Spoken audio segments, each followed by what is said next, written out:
जय माँ दुर्गे। आइए आज जानते हैं माता के दूसरे स्वरूप ब्रह्मचारिणी का। माँ दुर्गा की नव शक्तियों का दूसरा स्वरूप ब्रह्मचारिणी का है। यहाँ ब्रह्मा शब्द का अर्थ तपस्या है। ब्रह्मचारिणी अर्थात तप की चारिणी, तप का आचरण करने वाली। कहा भी है वेद अस्तत्वम तपो ब्रह्म, वेद तत्व और तप ब्रह्म शब्द के अर्थ हैं। ब्रह्मचारिणी देवी का स्वरूप पूर्ण ज्योतिर्मय एवं अत्यंत भव्य है। इनके दाहिनी हाथ में जप की माला एवं बाएं हाथ में कमंडलू रहता है। अपने पूर्व जन्म में जब ये हिमालय के घर पुत्री रूप में उत्पन्न हुई थी, तब नारद के उपदेश से इन्होंने भगवान शंकर जी को पति रूप में प्राप्त करने के लिए अत्यंत कठिन तपस्या की थी। इसी दुष्कर तपस्या के कारण इन्हें तपश्चारिणी अर्थात ब्रह्मचारिणी नाम से अभिहित किया गया। 1000 वर्ष इन्होंने केवल फल मूल खाकर व्यतीत किए थे। 100 वर्षों तक केवल शाक पर निर्वाह किया था। कुछ दिनों तक कठिन उपवास रखते हुए खुले आकाश के नीचे वर्षा और धूप के भयानक कष्ट सहे। इस कठिन तपश्चर्या के पश्चात 3000 वर्षों तक केवल जमीन पर टूटकर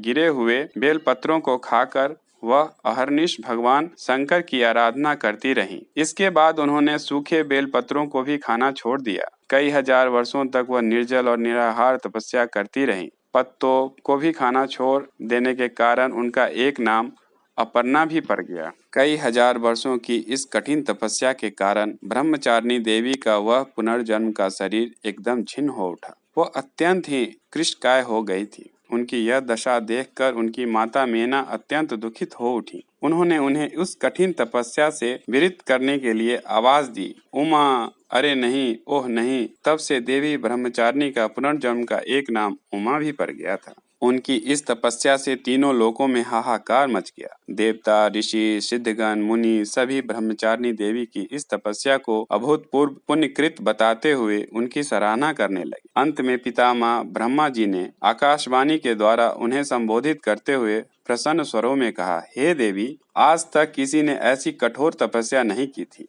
ऐसी तपस्या तुम्ही से संभव थी। तुम्हारे इस अलौकिक कृत्य की चतुर्दिक सराहना हो रही है। तुम्हारी मनोकामना सर्वतो भावेन परिपूर्ण होगी। भगवान चंद्रमौली शिव जी तुम्हें पति रूप में प्राप्त होंगे। अब तुम तपस्या से विरत होकर घर लौट जाओ। शीघ्र ही तुम्हारे पिता तुम्हें बुलाने आ रहे हैं। माँ दुर्गा जी का यह दूसरा स्वरूप भक्तों को सिद्धों को अनंत फल देने वाला है। इनकी उपासना से मनुष्यों में तप, त्याग, वैराग्य, सदाचार, संयम की वृद्धि होती है। जीवन के कठिन संघर्षों में भी उसका मन कर्तव्य पथ से विचलित नहीं होता।